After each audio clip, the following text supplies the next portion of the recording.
I'm Evelyn and Santosh. I'm speaking on the topic Following Jesus. How can young people imitate his kindness and compassion? Before I begin, I want to share a verse that captures the heart of today's message. In John chapter 13, verses 15, Jesus says, I have set you an example that you should do as I've done for you. This isn't just ancient wisdom, it's a living invitation.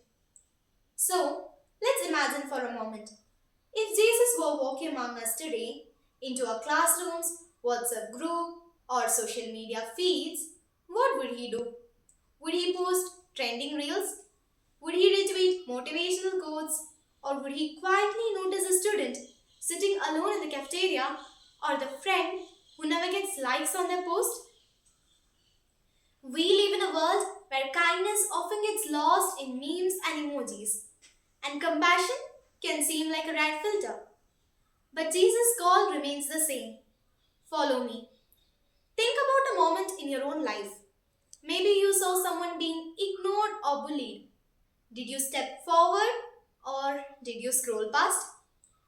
When Jesus met the leper, the man everyone avoided, he stepped closer. He didn't just heal the man's skin, he healed his loneliness. In our world today, that leper could be the classmate whose jokes no one laughs at, the new student who doesn't know anyone, or someone silently struggling with anxiety.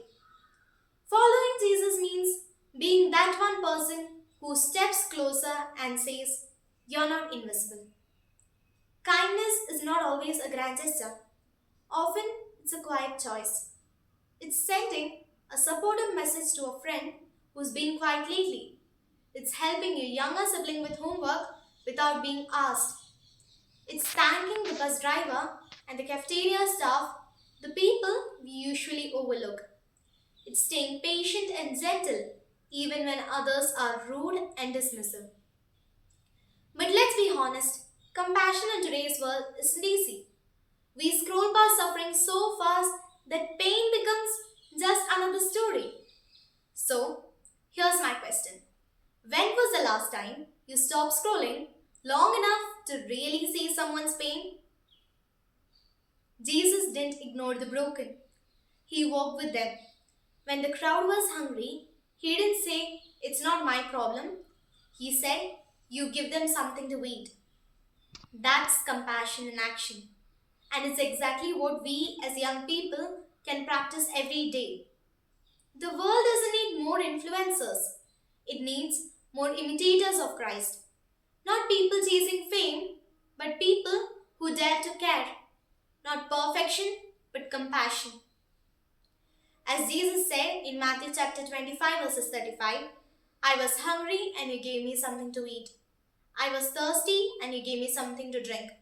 I was a stranger and you invited me in.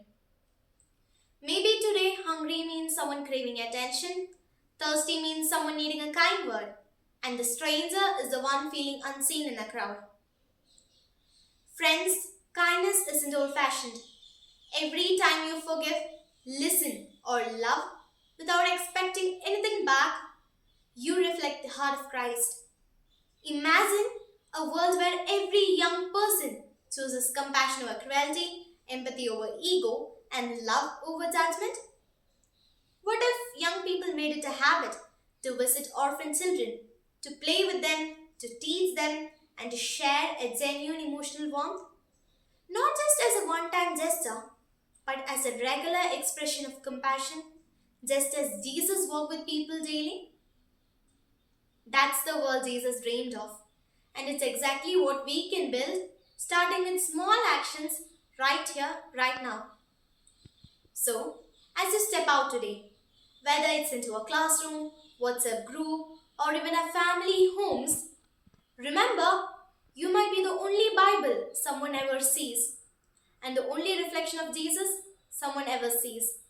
Let your kindness be contagious, let your compassion be courageous, and let your life whisper what Jesus shouted with his cross. Love one another just as I've loved you.